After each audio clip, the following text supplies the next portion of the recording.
Zee 24 तास एक पाऊल पुढे।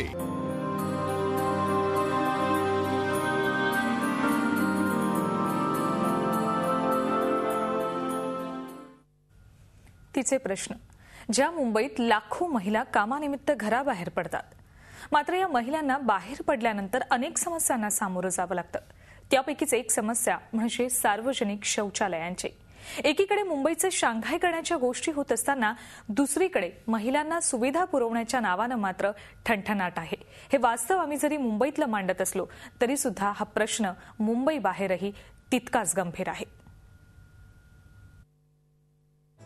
देशाची आर्थिक राजधानी असलेल्या मुंबईत फक्त महिलांसाठी एकही सार्वजनिक शौचालय नाही। ऐकून आश्चर्य वाटलं ना? पण हे खरं आहे। स्वप्ननगरी मुंबईत दररोज लाखो महिला कामानिमित्त बाहेर पडतात, मात्र त्यांची प्राथमिक गरजही मुंबईसारख्या शहरात पूर्ण होत नाही। राईट टू पी या संस्थेनं केलेल्या सर्व्हेनुसार मुंबईत फक्त महिलांसाठी असलेलं एकही शौचालय नाही।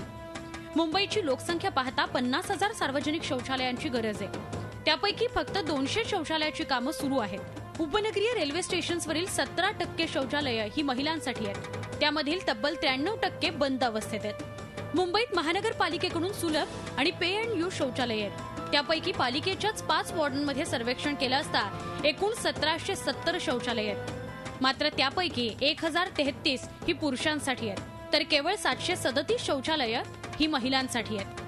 आपण जेव्हा म्हणतो की आपण खूप पुढारलोय आणि आपल्याकडे खूप समानता आली आहे स्त्री पुरुषांमध्ये, पण जेव्हा आपण अशा स्ट्रक्चर्सचा विचार करतो, मूलभूत सुविधांसाठी तयार होणाऱ्या स्ट्रक्चरचा विचार करतो, तेव्हा हा विचारच केला जात नाही। म्हणजे एवढी काय म्हणू आपण त्याला जेंडर इनसेन्सिटिव्हिटीने याच्याकडे बघितलं जातं। एकतर प्रत्यक्षात महिलांसाठी असलेल्या शौचालयाचं प्रमाण कमी आहे। जी आहेत त्यांची दुरवस्था पाहता तिथे जाण्यास महिलांना भीती वाटते। यापैकी काही ठिकाणी आमची टीम गेली असता तिथे अस्वच्छता आणि दुर्गंधीचं साम्राज्य आहे। शिवाय काही ठिकाणी गरीब महिला तिथे स्नान करताना आढळल्या, तर एके ठिकाणी चक्क शौचालयातच संसार मांडलेला दिसला। आम्ही जेव्हा एका शौचालयामध्ये आलो तेव्हा एक धक्कादायक बाब उघडकीस आली। ती म्हणजे एका सार्वजनिक शौचालयामध्ये चक्क घर मांडण्यात आलेलं आहे। तुम्ही बघू शकता अन्न शिजवण्याची सोय इथे करण्यात आलेली आहे। शिवाय जसे आपण घरी कपडे लटकवतो तसे कपडे इथे लटकवण्यात आलेले आहे। एक प्रकारचं छोटं किचनच इथे बनवण्यात आलंय। इतकंच नाही तर या शौचालयाची जी वीज आहे तीही घरकामासाठी वापरली जाते। शिवाय झोपण्याची सोय इथे करण्यात आलेली आहे। नॉर्मली तिथे स्वच्छता तर बिलकुल नसतेच, म्हणजे कायम असा वासच असतो इथं।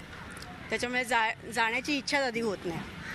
आणि नॉर्मली कसं जिथे पुरुषांचं असतं त्याच्याच बाजूला स्त्रियांचं पण असतं, त्याच्यामुळे असं प्रायव्हसी अशी नाहीच।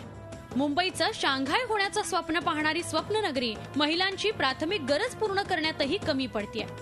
अशा स्थितीत महिला सक्षमीकरणासाठी पुढे येणाऱ्या आपल्या व्यवस्थेतील सगळ्या घटकांनी विचार करण्याची गरज आता भासतेय।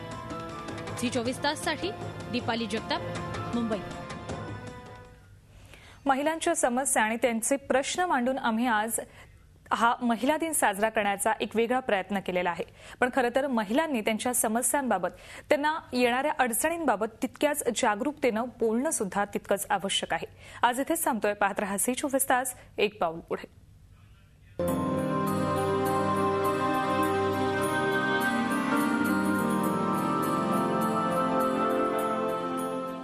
झी 24 तास एक पाऊल पुढे।